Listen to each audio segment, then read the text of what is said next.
mujeres. Les invitamos a nuestro evento Brilla en la Oscuridad. Compartirán Puri Reinhardt y como invitada especial Ruth Oste Martínez de la ciudad de Monterrey, el sábado 11 de mayo en Confraternidad Cristiana, horario de 9 a 6 de la tarde. Para más información, comuníquese al teléfono 228-5898 o al 833-234-2588. Su inscripción incluye comida del mediodía. ¡Te esperamos!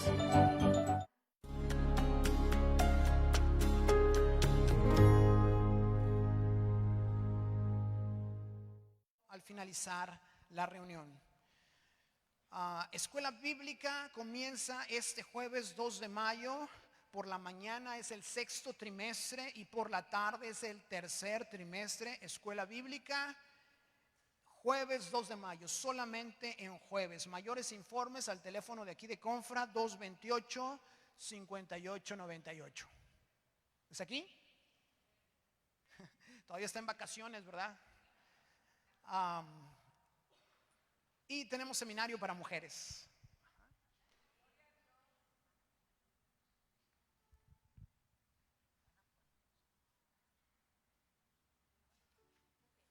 Invitamos a nuestro evento Brilla en la Oscuridad. Compartirán Puri Reinhardt y como invitada especial Ruth Oste Martínez de la ciudad de Monterrey, el sábado 11 de mayo en Confraternidad Cristiana, horario de 9 a 6 de la tarde. Para más información, comuníquese al teléfono 228-5898 o al 833-234-2588. Su inscripción incluye comida del mediodía. ¡Te esperamos! Bueno, para todas las mujeres que todavía no tienen su boleto, les decía en la mañana que este es un tiempo en que podemos sembrar la semilla. Si usted tiene amistades, familiares, compañeros de trabajo, compañeras de trabajo, que sean mujeres, puede comprarles el boleto y puede sembrar en ellas para que puedan oír la palabra. Este evento lo preparamos con anticipación como congregación para ministrar a las mujeres. Así es de que todas las mujeres que no tienen boleto, allá atrás estamos Martita y Doris y Gaby, allá están atrás, para que usted pueda llevarse su boleto. Le animo mucho que usted comparta de Cristo, que usted lleve el evangelio a aquellas mujeres que no conocen de Dios. Nosotros tenemos la bendición de que estamos aprendiendo de la palabra, pero muchas mujeres están en conflictos, en problemas, en situaciones difíciles, y nosotros podemos llevarles la palabra. Llévese una invitación, compre un boleto y dígale: te espero el sábado 11 de mayo, véngase acá a celebrar el Día de la Madre. Vamos a tener la comida del mediodía incluido en el boleto, o sea, con lo que usted paga, tenemos la comida del mediodía, que por cierto es muy rica y muy bien servida. Así es de que por favor, los esposos, los varones que están aquí, que tienen alguna amiga, alguna compañera, tanto en la universidad como familiar o conocido, pues le invitamos que usted invierta en el reino de Dios, e invite muchas mujeres para este tiempo que vamos a tener el 11 de mayo. Los esperamos. Tenemos una oración especial por un joven. Le voy a pedir al pastor que sea quien nos... ¿Quieren que ore por Iker? No sé dónde anda Iker. Iker, no te escondes. Bueno, vamos a orar por Iker porque va a ir a competencia nacional de, ¿cómo se llama? Salto con guerra. Damos gracias a Dios por él, vamos a orar por él. Bueno, vamos a empezar con eso. Padre Santo, damos gracias, Señor, por Iker. Señor, te pedimos, Señor, que tú bendices a él, Señor, que tú lo diriges, Señor, que él pueda sentirse respaldado por esta congregación y por nosotros, Señor, de que él puede ir en tus fuerzas, Señor. Te damos gracias, Señor, porque tú vas a obrar, Señor, con él. Lo bendecimos en tu nombre santo, Señor. Amén. También queremos orar por la iglesia de Huejutla y pedir que Dios sane, que Dios obre en aquel lugar. Padre Santo, damos gracias, Señor, por cada cristiano allá en Huejutla, Señor. Te pedimos, Señor, que tú dirijas, Señor, que tú levantes, Señor. Señor, que tú levantes tu pueblo, Señor, en Huejutla, Señor. Te damos gracias, Señor, porque el diablo quiere hacer cosas, Señor, pero tú vas a levantar, Señor, los tuyos, Señor. Te damos gracias, Señor, porque sabemos que en ti confiamos, Señor. Te damos gracias, Señor, en el nombre de Cristo Jesús. Amén.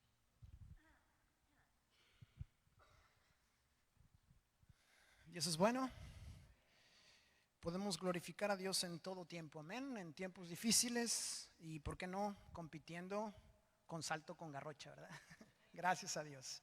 Bien, últimos 2 anuncios. Ya está disponible el tiempo con Dios del mes de mayo. Acabando la reunión, pase a la librería por el tiempo con Dios. Grupos de conexión comienza a partir del 6 de mayo. De mañana al siguiente lunes empieza en grupos de conexión en las diferentes casas. Allá está el directorio al final. Bueno, le voy a pedir como siempre que cuente 5 personas, por lo menos 5 personas, y dígale: apaga tu celular que viene la prédica. Ándele, ándele. 5 personas. Dejamos el lugar a Sam, que trae la palabra.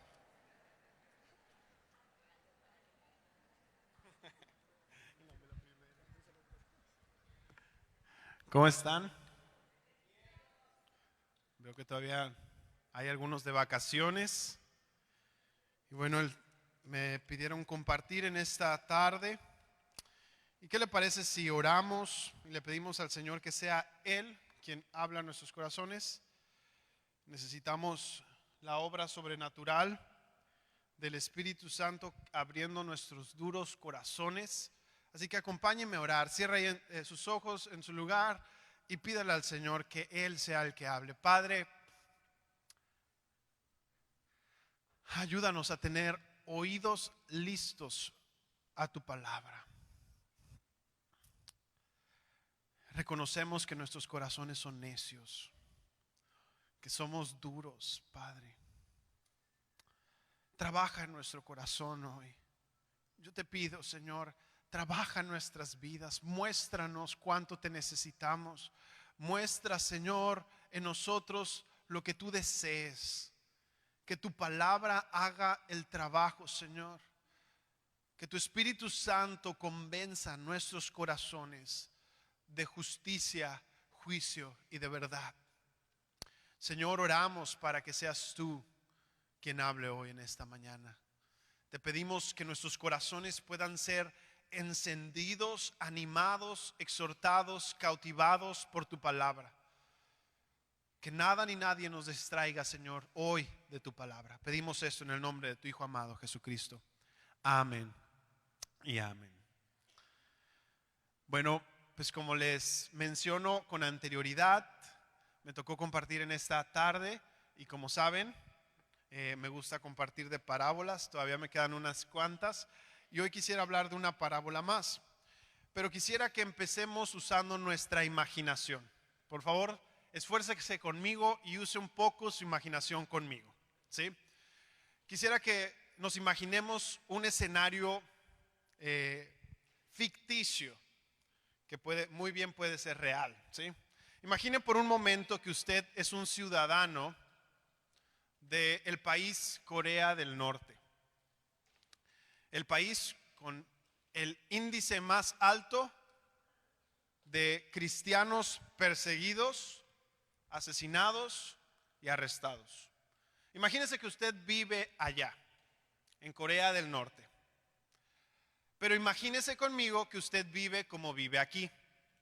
Igual, su vida cotidiana de Tampico, de lunes a domingo. Imagínese que usted hace lo que siempre hace, como siempre lo hace, no pasa nada. Ahora, si usted conoce la situación de Corea del Norte, usted sabe que en este país es ilegal ser cristiano. No está permitido por el gobierno, está prohibido por el gobierno ser cristiano. Ahora, supongamos que en uno de esos días cotidianos que usted lleva a cabo, irrumpen en su casa tocando la puerta, tumbando la puerta, la policía militar de ese país. A lo que lo esposan y lo llevan a la cárcel. ¿Cuál es el cargo? Ser cristiano. Ahora, como le digo, si usted ve las noticias, usted sabe que la justicia no es algo común ni cotidiano en Corea del Norte. no es algo común o cotidiano. Pero supongamos, por el fin de esta ilustración, que ellos quieren hacer un juicio para que las cosas se hagan bien. ¿Sí? Imagínense, está ahí usted con esposas esperando que decidan algo y dicen vamos a hacer un juicio, y a la hora de llevarlo al juicio, pues empiezan a sacar delante de usted el juez, el fiscal, y todos empiezan a acusarlo de ser cristiano. ¿Ya se lo imaginó? Bueno, queridos hermanos, quiero que se hagan conmigo esta pregunta ahorita y durante toda la predicación. Si un juicio se emitiera en nuestra contra por ser cristianos, ¿tú crees que tendrían suficientes evidencias para declararte culpable de ser cristiano? Como tú vives aquí, cotidianamente. ¿Tú crees que el fiscal tendría suficientes pruebas para decir esta persona es cristiano por cómo vive? O preguntémonos, ¿qué evidencia sería admisible ante un juez para declararnos culpables de ser cristianos? ¿Qué sería? ¿Que somos buenos ciudadanos? Estoy seguro que en Corea del Norte ha de haber muy buenos ciudadanos. ¿O cuál otra sería evidencia? ¿Que somos personas moralmente buenas, que hacemos cosas buenas? Hay mucha gente que hace cosas buenas. ¿Eso sería lo que nos distingue como cristianos? ¿Por eso se nos acusaría de ser cristianos? ¿Acaso la manera en que vivimos aquí día a día sería suficiente para incriminarnos de manera clara y puntual de que somos cristianos? Mantén estas preguntas hipotéticas, no son reales, pero mantén estas preguntas hipotéticas en tu mente mientras estudiamos la parábola del día de hoy. Precisamente esta parábola nos enseña qué evidencias son en verdad admisibles en un juicio ante el verdadero y único juez de jueces, que es nuestro Señor Jesús. Esta parábola nos va a mostrar qué evidencias verdaderamente son las que apuntan a que si somos o no somos cristianos, si somos discípulos verdaderos o no lo somos. Yo no sé si tú sepas, pero en promedio, la organización de Open Doors Internacional, que es una organización especialmente en la cual se enfocan para ver todos los casos de persecución a los cristianos, ellos estiman que en promedio al mes 345 cristianos son asesinados por cuestiones de fe. 345 personas son asesinadas por cuestiones de fe. 105 iglesias son quemadas o atacadas alrededor del mundo al mes. Un ejemplo lo tienes la semana pasada en Sri Lanka. Y 219 cristianos al mes aproximadamente son arrestados y sentenciados sin un juicio por su fe. Así que hermanos, cuando escuchemos estas palabras que vamos a leer a continuación, por favor, no pensemos que estamos escuchando escenarios hipotéticos, escenarios posibles, imaginación de Jesús. Estamos hablando de que estas situaciones son reales para muchos cristianos. La cuestión de vivir como cristiano en medio de la persecución es una cuestión real para muchos cristianos. Tal vez para ti y para mí no lo es, pero para muchos cristianos lo es. Y Jesús sabía, por eso les dijo a sus discípulos. La parábola que vamos a leer hoy está en Mateo capítulo 5, versículo 13 al 16. Mateo 5, del versículo 13 al 16. Y esta parábola se encuentra dentro del sermón del monte, el famoso sermón del monte de nuestro Señor Jesús. En este sermón del monte Jesús empieza con las bienaventuranzas, las famosas bienaventuranzas, donde dice: bienaventurados los que lloran porque serán consolados, bienaventurados los humildes porque ellos heredarán la tierra. Y Jesús empieza a dar muchas bienaventuranzas, pero en las últimas bienaventuranzas Jesús les da una promesa a sus discípulos, a todos los que son cristianos, a todos los que son verdaderos discípulos de Él.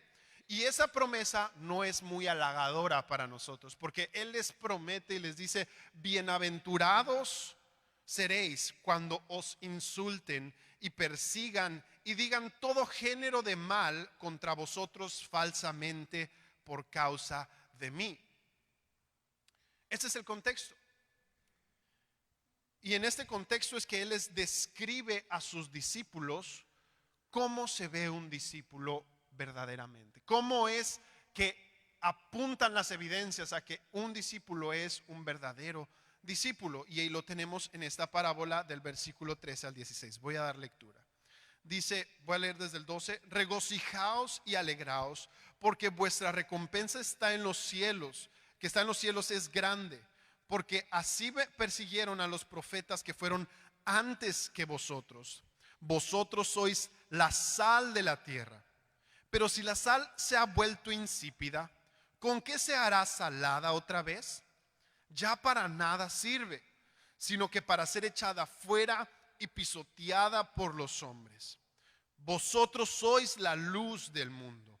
Una ciudad situada sobre un monte no se puede ocultar, ni se enciende una lámpara y se pone debajo de un almud, sino sobre el candelero, y alumbra a todos los que están en la casa. Así brille vuestra luz delante de los hombres, para que vean vuestras buenas acciones, vuestras buenas obras, y glorifiquen a vuestro Padre que está en el cielo. Como podemos ver, esta parábola es una parábola corta, pero en esta parábola nuestro Señor Jesús usa dos metáforas, dos ilustraciones para describir a sus discípulos. Vamos a decirlo así: Dios utiliza dos emblemas, dos banderas que iban a identificar de ahí en adelante a todos aquellos que le seguían a Él. Y esas banderas eran sal y luz. Ellos iban a ser sal y luz a la tierra. Eso es lo que Jesús les dice en dos metáforas. La primera metáfora que tenemos en el versículo 13 dice: vosotros sois la sal de la tierra. Y para entender mejor esta ilustración, necesitamos regresarnos a los tiempos de Jesús. Necesitamos pensar en lo que los oidores originales de Jesús han de haber pensado, en lugar de pensar lo que nosotros pensamos cotidianamente. Porque cuando tú y yo escuchamos somos la sal de la tierra, tú y yo nos imaginamos una sal de mesa. Tú te imaginas el salero y te imaginas lo que está embotellado en un frasco de vidrio, en un frasco de plástico, ¿no? Muchas veces asociamos, o principalmente nosotros asociamos cuando escuchamos sal con la sazón. Nosotros pensamos y escuchamos estos pasajes y son tan conocidos y nos los imaginamos. Nosotros le vamos a dar sabor a este mundo. Le vamos a poner más sabor a este mundo. Pero no era el significado principal para Jesús.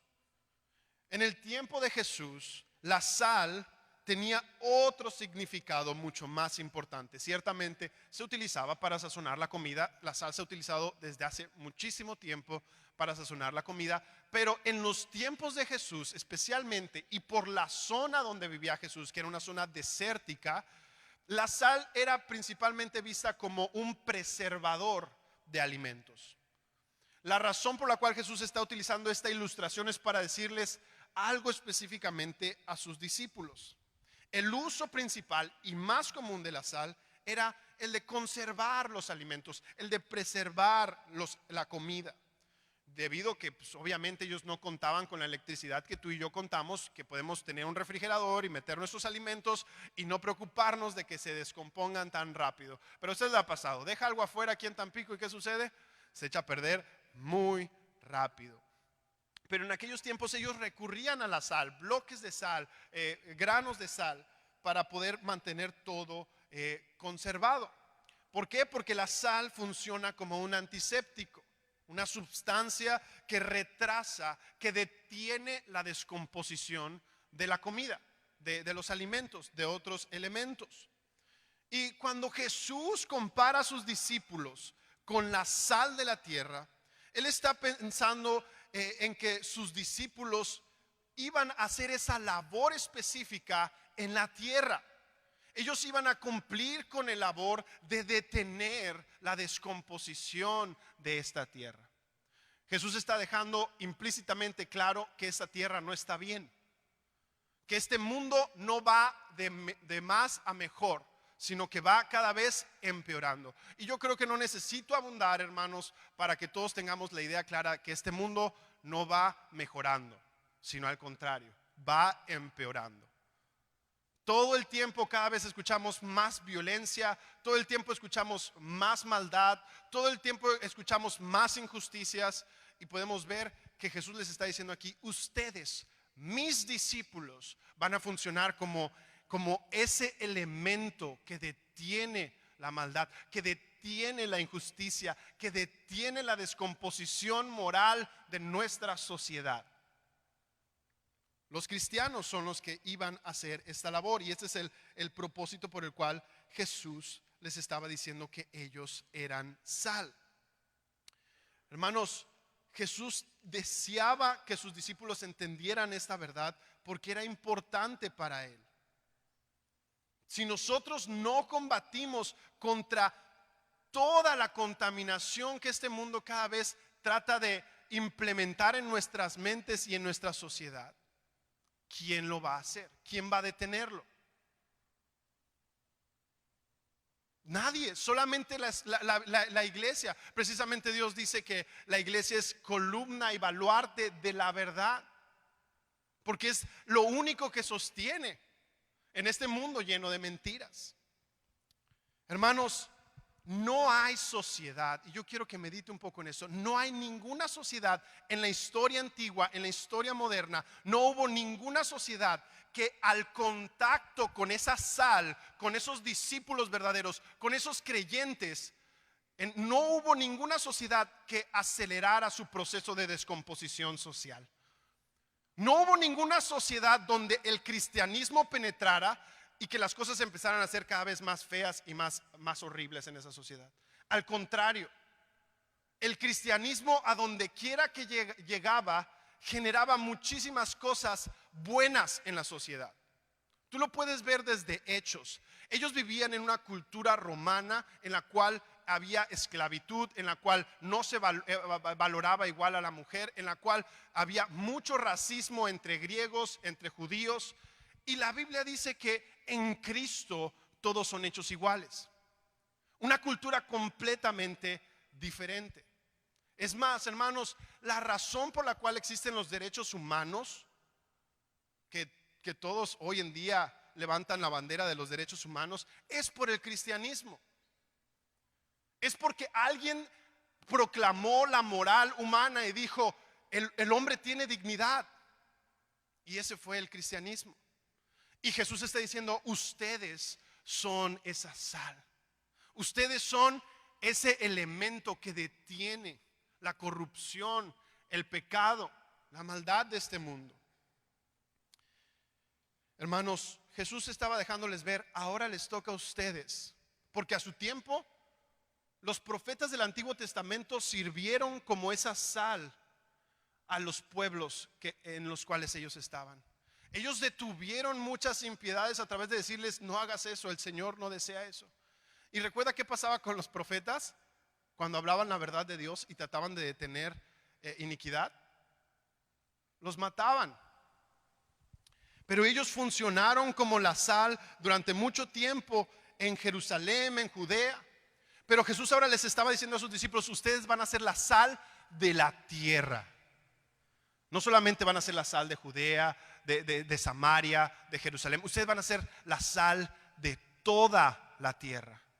Y estamos hoy aquí en Tampico, al otro lado del mundo de donde Jesús pisó tierra. Y estamos hablando de Él. Ellos son la sal de la tierra, somos la sal de la tierra. Pero Jesús no solamente les dice una descripción de quiénes eran como discípulos, también les da una advertencia en el versículo 13. Dice: pero si la sal se ha vuelto insípida, ¿con qué se hará salada otra vez?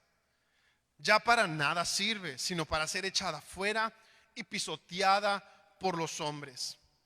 El Señor nos advierte, planteando un posible escenario con una situación que algunos dirían que es imposible. Nos dirían, la sal siempre va a saber salada, porque la sal siempre sala.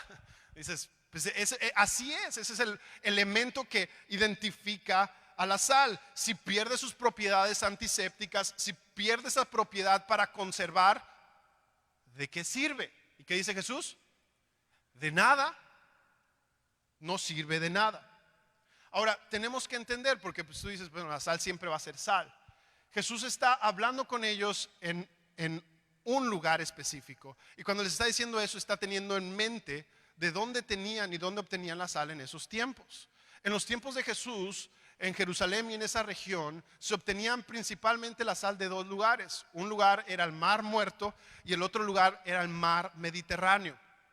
Y en el Mar Muerto, la sal se consideraba una sal de menos calidad que la del Mar Mediterráneo. La razón era que en el Mar Muerto había muchos más minerales mezclados con la sal. Entonces, ¿qué sucedía? Utilizaban la sal del Mar Muerto y se la aplicaban a los alimentos, a las carnes, a los pescados.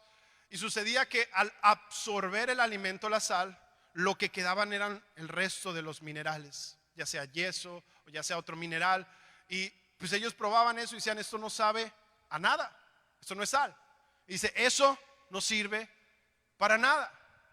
En otras palabras, Jesús está diciendo, la sal siempre va a ser sal. Y si no lo es, hay un problema. ¿Por qué?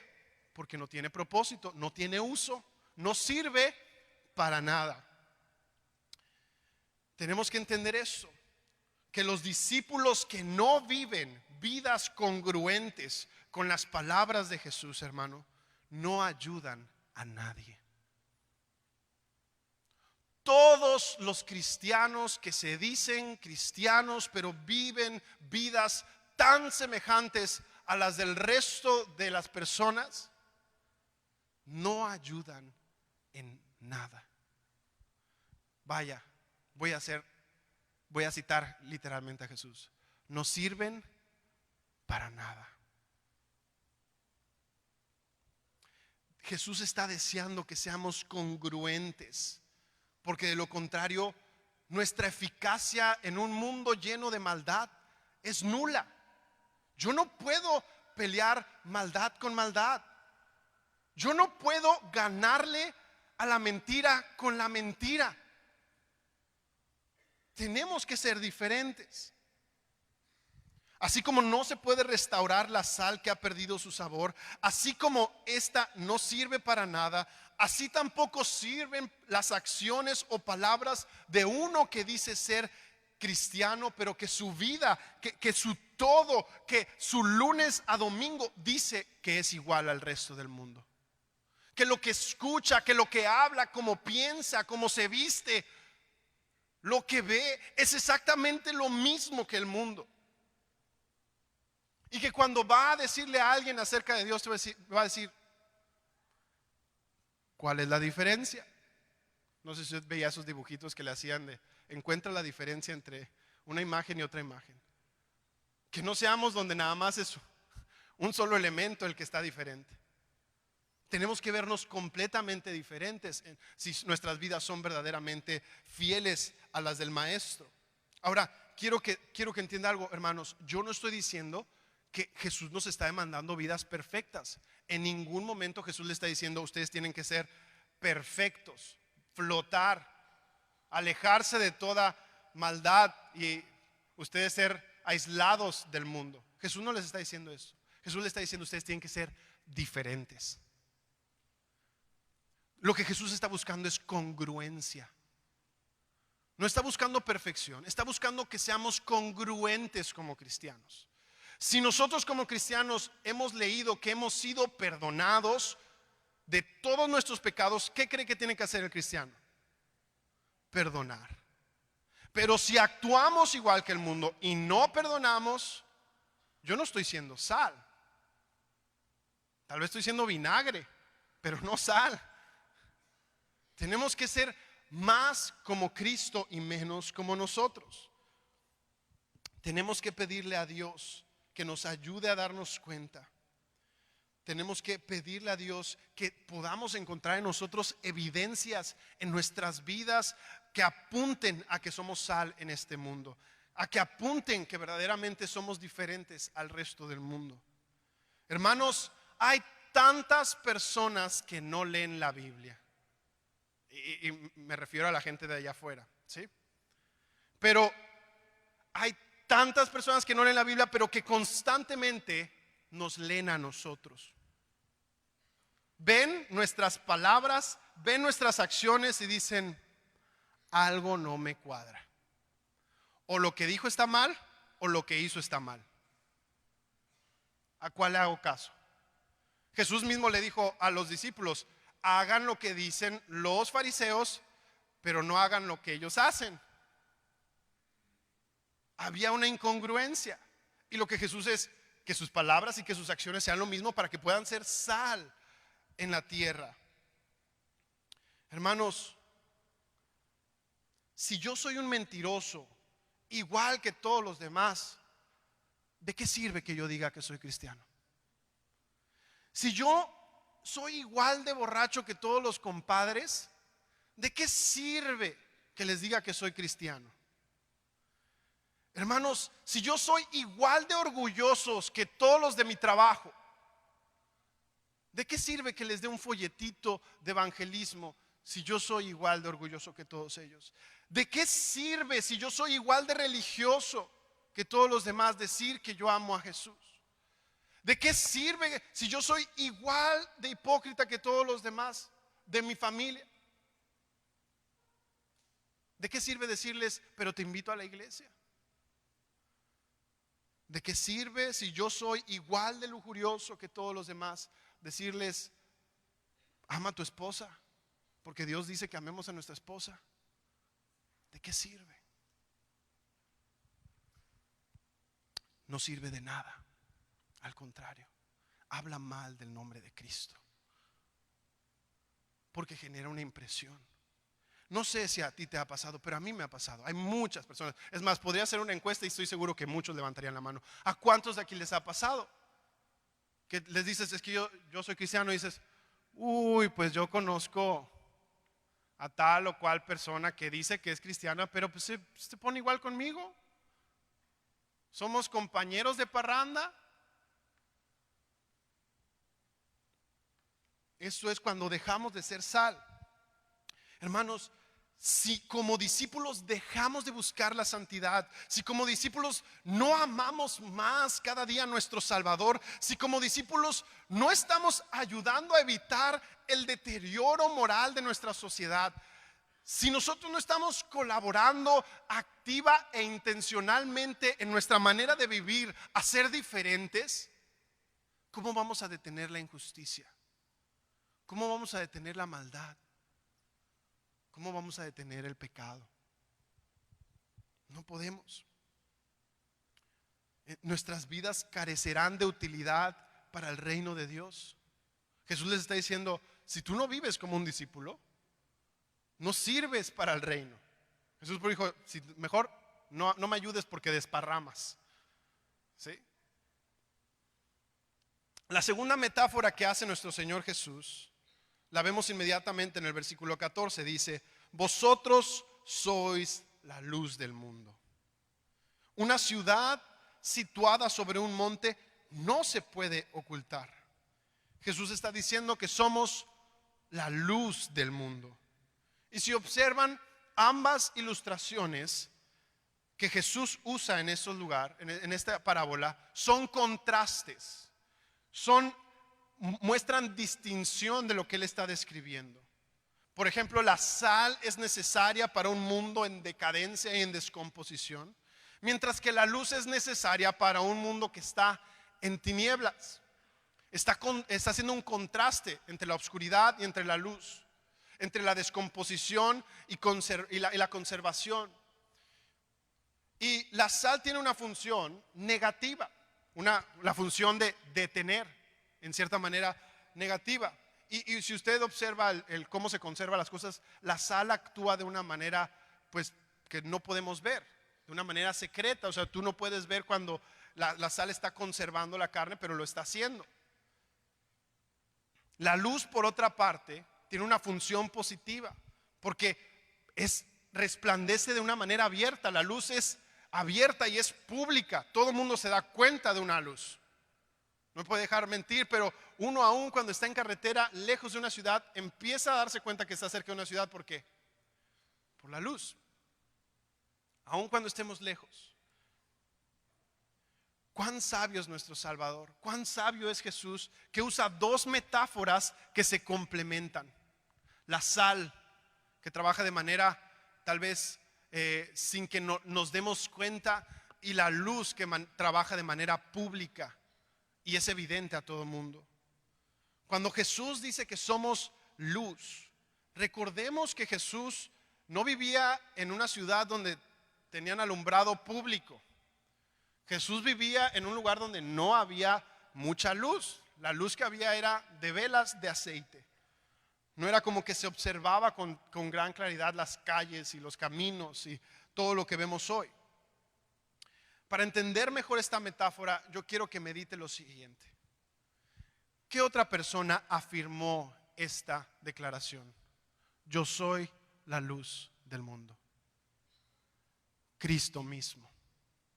Ahora Jesús les está diciendo a ellos, vosotros sois la luz del mundo. Pero alguien más había dicho, yo soy la luz del mundo. Y si me acompaña a Juan, en Juan 8:12, Jesús es que afirma esto y se lo afirma junto a sus discípulos y a los fariseos. Y dice el versículo 12, Jesús le habló otra vez diciendo, yo soy la luz del mundo. El que me sigue no andará en tinieblas, sino que tendrá la luz de la vida. Jesús les dijo claramente que Él era la luz, la fuente de luz. Él es la vida, es lo que les estaba diciendo. Y cuando Jesús les dice esto a sus discípulos, que ellos son la luz del mundo, Él no les está diciendo que ellos son la fuente de luz, como Él es la fuente de luz para este mundo en tinieblas. Jesús no les está diciendo que ellos son la esperanza, la última esperanza de la humanidad. Jesús les está diciendo, yo soy la única esperanza de la humanidad y ustedes son mis discípulos. Por lo tanto, ustedes tienen que compartir de esta esperanza para la humanidad, la luz que vino al mundo y alumbró las tinieblas. El que atravesó la oscuridad con su sacrificio perfecto en la cruz, porque vivíamos todos en tinieblas. Y el pueblo, dice Isaías, que vivía en tinieblas, vio una gran luz. Y no somos los cristianos, fue Cristo. Y nosotros como cristianos iluminamos a Cristo, no iluminamos nuestra propia bondad. Por consecuencia, Jesús entiende que los discípulos, al conocerle a Él, ellos habían conocido la fuente de toda luz. Ellos habían conocido al autor de la luz. Y ahora ellos eran poseedores de esta luz. Y ellos debían difundir esta luz hasta los confines más oscuros de esta tierra. En este pasaje Jesús está hablando de sus discípulos de una manera colectiva, si usted observa. No dice, tú eres la luz del mundo. Les dice, vosotros sois la luz del mundo. Ciertamente tú y yo, si somos discípulos verdaderos de Jesús, somos luminarias. Somos velas en medio de un pueblo con oscuridad. Somos estrellas en medio de un cielo oscuro. Pero Jesús está hablando aquí de manera colectiva. Filipenses 2:15 nos deja claro que Jesús piensa que nosotros somos también esta luz. Individualmente somos luces que resplandecemos en un mundo lleno de oscuridad. Dice Filipenses 2:15, para que seáis irreprensibles y sencillos, hijos de Dios sin tacha en medio de una generación torcida y perversa, en medio de la cual, ¿qué dice? Resplandecéis como luminarias en el mundo. Nosotros tenemos que alumbrar a nuestra familia, a nuestros hermanos, a nuestros compañeros de trabajo. Individualmente somos luz en medio de la oscuridad. Pero Jesús aquí se está hablando a todo el conjunto de sus discípulos. Aquí Jesús está hablándole a la iglesia local, a la iglesia global de Cristo, y les está diciendo: ustedes son la luz del mundo. Ustedes, iluminando mi luz, son la luz del mundo. Ahora, hermanos, tengamos claro, nosotros no emitimos luz propia. De nosotros no nace ni sale santidad. Dice la Biblia que el corazón es engañoso más que todas las cosas. Que de nuestro corazón y de las pasiones de nuestro corazón salen todas las cosas malas que están sucediendo en el mundo. Porque nuestro corazón es pecaminoso, porque nuestro corazón es pecador. Por lo tanto, no va a salir bondad de nosotros fuera de Cristo. Y Jesús no les está diciendo que es esa luz la que va a salvar a la gente, nuestras buenas obras, nuestras actitudes buenas. Está diciendo Cristo que es el único que salva. Cristo es el único que trae salvación. Hermanos, cualquiera puede hacer buenas obras, pero solo uno, y solo uno, podía traer luz a un mundo en obscuridad, y era Cristo. Solo su sacrificio de un hombre perfecto que jamás pecó, que pisó esta tierra y jamás pecó. Tú y yo pecamos todo el tiempo, ya sea en nuestras acciones o ya sea en nuestros pensamientos, pero Jesús jamás pecó, y ese hombre murió por amor a nosotros, para poder ser la luz que resplandece en las tinieblas. Y es esa luz que nosotros ahora somos portadores de y compartimos a otros. Él es la fuente, como les dije, de toda luz. Imagínense esto: Cristo es el sol, tú y yo simplemente somos la luna, porque lo único que hacemos es reflejar una luz que está llegando a nosotros. Tú y yo simplemente tenemos que reflejar a Cristo a los demás. No es que tenemos que reflejar lo bueno que yo soy, tengo que reflejar lo bueno que ha sido Cristo conmigo, lo mucho que me ha cambiado. Se decía de la Madre Teresa de Calcuta, uno de los que hicieron una biografía de ella, decía que esa mujer siempre vivió con dudas toda su vida, a pesar de todas las buenas obras que había hecho. Siempre vivió con dudas. Yo le pregunto, si una mujer vivía con duda, ¿qué cree que motivaba las buenas acciones de esta mujer? Su duda. Señor, ¿me amas? Pues voy a hacer buenas obras para que me ames. ¿He hecho suficientes buenas obras para que me aceptes? ¿He hecho suficientes cosas agradables? ¿He ido lo suficiente a la iglesia para que me ames? Pero tú y yo no hacemos buenas obras para ganarnos el amor de Cristo. Cristo hizo la buena obra en esa cruz, y es por esa buena obra que tú y yo hacemos todo lo demás, porque respondemos a la obra. Nosotros no lo hacemos dudando, lo hacemos seguros de que Jesús ya murió en esa cruz por nosotros, clavado en esa cruz por nuestros pecados. Y es por eso que hacemos buenas obras. Es por eso que hacemos cosas agradables a nuestra sociedad, que dice: ¿por qué haces eso? Porque Cristo me salvó. Un pastor durante la Reforma Protestante usó mucho una frase, tanto usó esta frase que la ciudad donde él vivía acuñó esta frase, que era post tenebras lux, que es luz después de las tinieblas. Y la razón por la cual este pastor utilizó esta frase fue porque él vivió durante mucho tiempo en la iglesia de la Edad Media, muy conocida como la era del obscurantismo. Vivió mucho tiempo en una iglesia que no alumbraba nada de luz, que no reflejaba el evangelio glorioso de nuestro Salvador, que no mostraba la asombrosa obra de Cristo en la cruz, sino mostraba obras. Haz esto, haz esto, haz esto, haz esto, haz esto, para que Dios te ame. Y él, cuando encuentra la palabra junto con otros pastores y se dan cuenta de lo glorioso que es este evangelio, él dice: hemos recibido la luz, y ahora va a empezar a brillar la luz después de tanto tiempo en obscuridad. La iglesia tiene que brillar, hermanos. Esa es su naturaleza. Pero si las luminarias que están aquí no están emitiendo nada de luz en un mundo oscuro, ¿cómo vamos a dar luz a este mundo lleno de obscuridad? Imagínense que todos los que estamos aquí vivimos de tal forma que el mundo allá afuera pregunta: ¿qué sucede con sus vidas? ¿Quién los cambió? ¿Por qué viven así? ¿Por qué hacen esto? El mundo sería testigo de la luz. Pero si unos cuantos de aquí somos los que vivimos de esa manera, no vamos a tener el mismo impacto.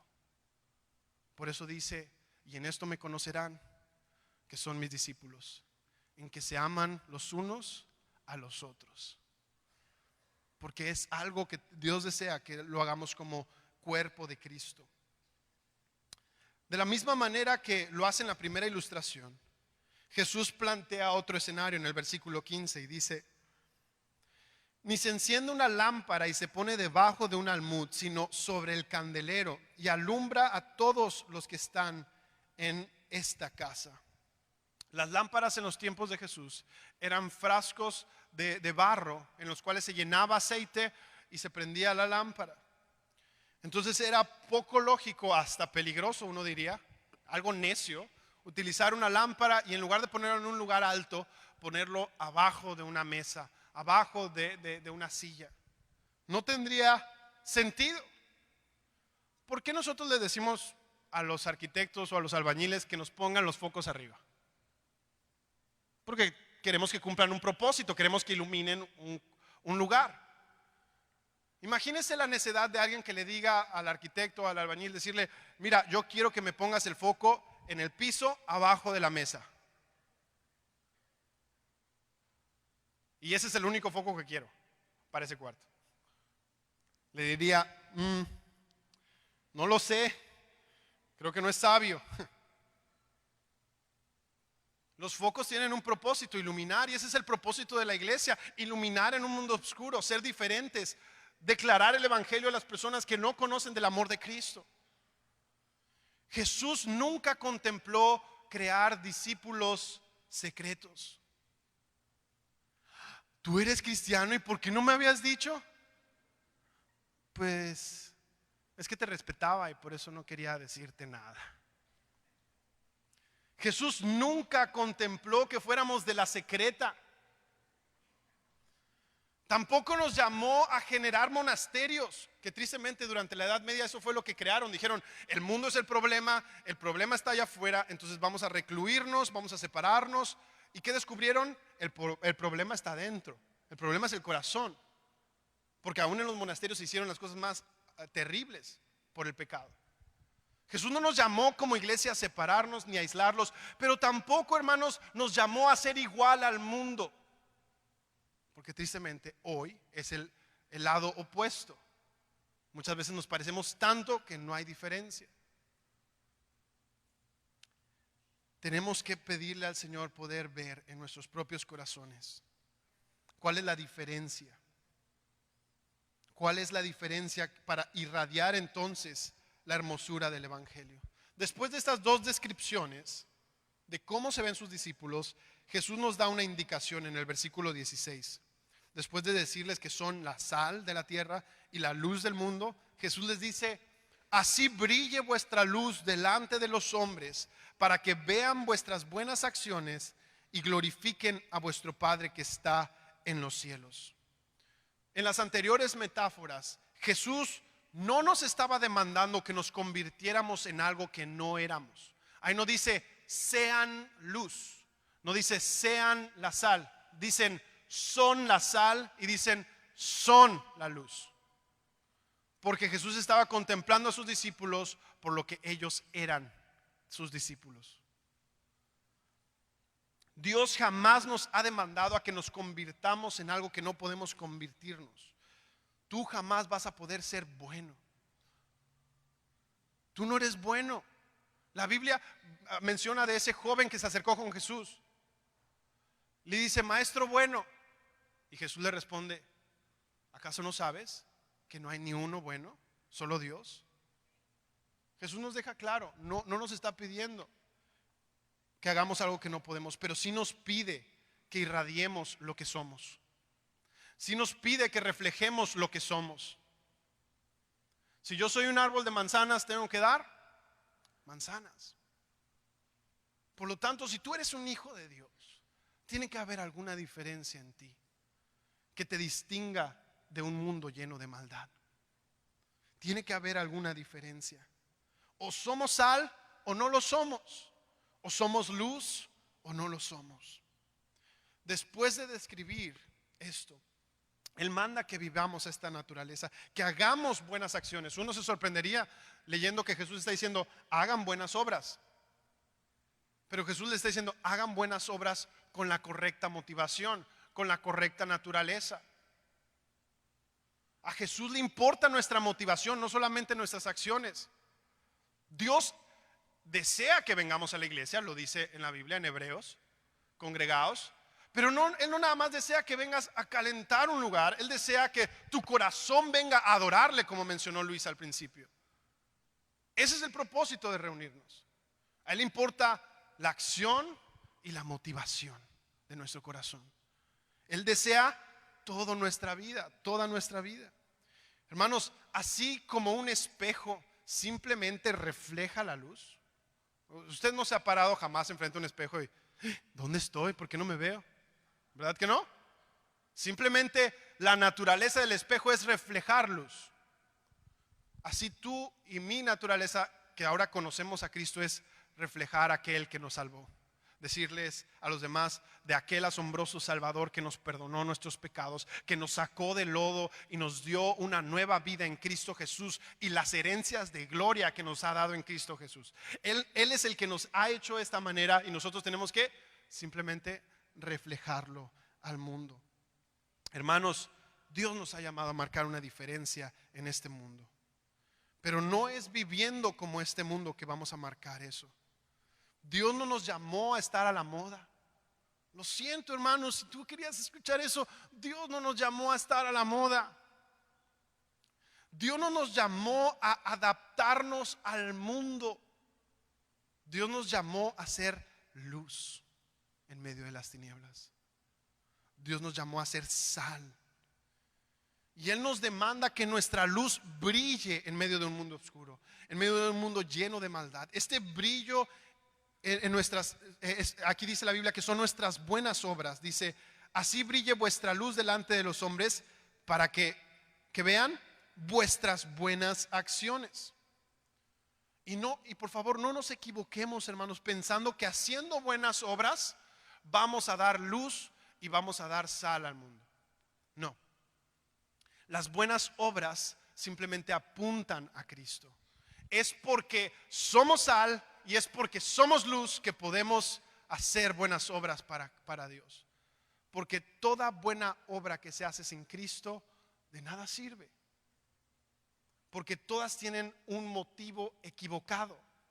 Sentirte mejor, ser mejor persona, quedar bien enfrente de la gente.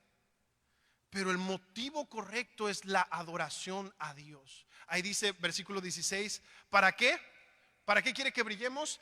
Y glorifiquen a vuestro Padre que está en los cielos. El propósito de tus obras y mis buenas obras es que glorifiquemos al Padre. No es que nos vean a nosotros, es para que vean a Dios. Él nos demanda que podamos ser luz en medio de las tinieblas. Porque observen que el propósito de que hagamos obras en la mente de Jesús no es para que nos aplauden, hermanos. Aquí no está diciendo hagan buenas obras, discípulos, para que los quieran y los pongan como presidentes y los pongan como los más importantes de su empresa. No, está diciendo hagan buenas obras para que mi Padre sea glorificado, para que mi Padre sea exaltado.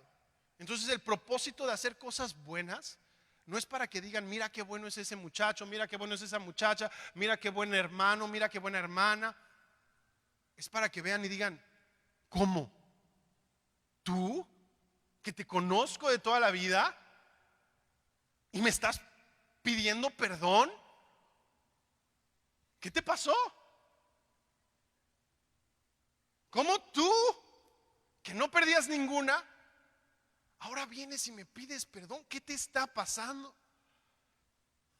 Eso es lo que la gente no puede entender, porque saben muy bien quién eres tú, pero ellos todavía no saben qué bueno es Él. Y eso es lo que tenemos que apuntar, que vean qué asombroso, qué glorioso es nuestro Salvador. Digan, por su cuenta no puede. El propósito es que vean nuestra fragilidad, nuestra debilidad, nuestra dependencia y digan, esa persona ¿cómo se aferra de Dios? ¿Cómo se aferra a su Dios, a su Cristo? Si esa luz que es Cristo ilumina nuestros débiles lámparas, que son nuestros cuerpos mortales, si la luz de Cristo, si en verdad atesoramos a Cristo, aún con estos cuerpos y con estas luchas que todavía batallamos en la carne, el mundo va a ver la luz de Cristo. Porque recuerden, no estamos hablando de perfección, estamos hablando de congruencia. Cuando la gente empieza a ver acciones que en su lógica dice, ¿por qué hace esto? Hermanos, el mundo nos está observando. Ellos pueden ver cuando nuestras acciones apuntan a Cristo o nos apuntan solamente a nosotros. Ellos pueden ver cuando atravesamos pruebas. Ellos ven cuando pasamos por angustias. Hermanos, hemos estado recientemente como iglesia pasando por muchas dificultades en las cuales muchos amados hermanos y hermanas han pasado a estar con el Señor. Y en verdad, un funeral cristiano es totalmente diferente a un funeral sin la esperanza de la vida eterna. Totalmente diferente. Y la gente ve a esas personas y dice, ¿de dónde obtienes esa paz? ¿Cómo es que puedes tener esa paz? La persona que más amabas falleció. La paz viene porque sabemos en quién hemos creído. Sabemos dónde están las personas que amamos, que han creído en Él. La gente observa y se pregunta cómo es que en sus fuerzas puede hacer eso. No podemos, pero apuntamos a Cristo. Las personas afuera se asombran de cómo no corremos hacia las mismas cosas, dice la palabra. La gente del mundo se asombra que no corremos hacia las mismas pasiones que ellos. ¿Cómo? ¿No vas a ir con nosotros a ponernos borrachos? No. ¿Por qué? Ellos se asombran que no nos riamos con ellos sus chistes de doble sentido. Y les intriga por qué hacemos lo que hacemos. Y eso es lo que Jesús está deseando. Atráiganlos a mí, no a ustedes. Cuando ellos ven que somos sal, cuando ellos ven que somos luz, es entonces que sus ojos, en lugar de fijarse en nosotros, empiezan a buscar alrededor para ver de dónde o quién es el que lo ha cambiado, el que lo ha transformado. El evangelio es real, hermano. Tantas personas, tantos chicos que he conocido que me dicen, yo era así, así, así, así cuando no conocía al Señor. Y tú dices, ¿qué? Pues Dios te cambió. Porque cuando los conoces ves cómo Dios hace la obra. Hermano, piense conmigo cuán hermosas fueron esas luces que brillaron en medio de los coliseos romanos, no negando el nombre de Cristo. Y piense cuán grande obscuridad es esa luz que dijo, pues cada quien su religión, ¿no? Pues eso es lo que tú piensas y lo respeto, yo pienso diferente. Tenemos que ser luz en medio de la oscuridad. Brillemos, eso es lo que nos está pidiendo el Señor, brillemos con nuestras obras. Y estas obras son impulsadas por la persona en la cual hemos conocido, que es Cristo Jesús. Si algo nos enseña esta parábola es que si somos verdaderos cristianos, debería haber algo distinto, peculiar en nuestro carácter, en nuestras palabras, en nuestras acciones. Hermanos, examinémonos y veamos si hay evidencias que apunten a que somos diferentes en este mundo. No pensemos que hablando y viviendo como el mundo, la gente va a ver la gloria del Padre. Recordemos que la sal insípida no sirve para nada. Recordemos que la lámpara debajo del almud no sirve para nada. Recordemos estas cosas y digamos al Señor: Señor, ayúdame. Ayúdame a hacer luz. Ayúdame a hacer sal. Porque sé, hermanos, que no es fácil. Pero vuelvo al punto: seamos congruentes. Es lo que el mundo necesita, que seamos congruentes. Que si hay debilidad en nosotros, la admitamos y pidamos al Señor. No que digamos, yo puedo, sino que digamos, no puedo. Ayúdame, Señor, ayúdame. Créame, grita más que el decir, pues yo voy a la iglesia. Grita más decir, enojarte y pelearte con alguien y después decirle, perdón, me equivoqué con las palabras que te dije, no debía haberte dicho eso. Puede más ser verdaderos cristianos que ser cristianos de palabra. Pidámosle al Señor: Padre, ayúdanos. Ayúdanos, Señor. Te necesitamos. Señor, es tan fácil poner una careta. Es tan fácil pretender. Es tan fácil, Señor, decir con nuestras bocas cosas que aún ni siquiera hemos sentido, ni siquiera hemos experimentado, ni siquiera hemos creído. Ayúdame, Señor. Ayúdanos a los que estamos aquí. A todos los que ya te conocen, Señor. Yo clamo a que su luz pueda brillar aún más en medio de donde ellos están, ya sea en su trabajo, ya sea en su familia, ya sea en las dificultades, en los gozos, en las alegrías, en sus prioridades, en su vestimenta, en lo que sea, Señor, que todos puedan brillar para la gloria de Dios. Y los que no te conocen, Señor, que ellos puedan ver, que tú viniste, Señor, a salvarnos, a pecadores como nosotros. Viniste a tener misericordia de lo más vil y de lo más menospreciado, que soy yo y que somos los que hemos sido salvos por tu gracia. Te pido esto, Señor. Haz tú tu obra, te lo pido en el nombre de tu Hijo amado, Cristo Jesús. Amén. Amén. Dios lo bendiga.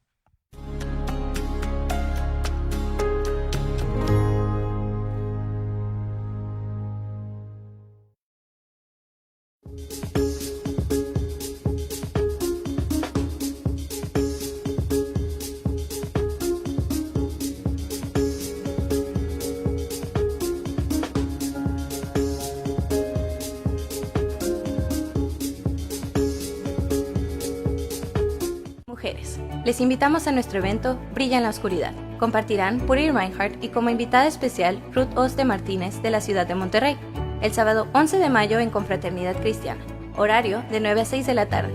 Para más información, comuníquese al teléfono 228-5898 o al 833-234-2588. Su inscripción incluye comida del mediodía. ¡Te esperamos!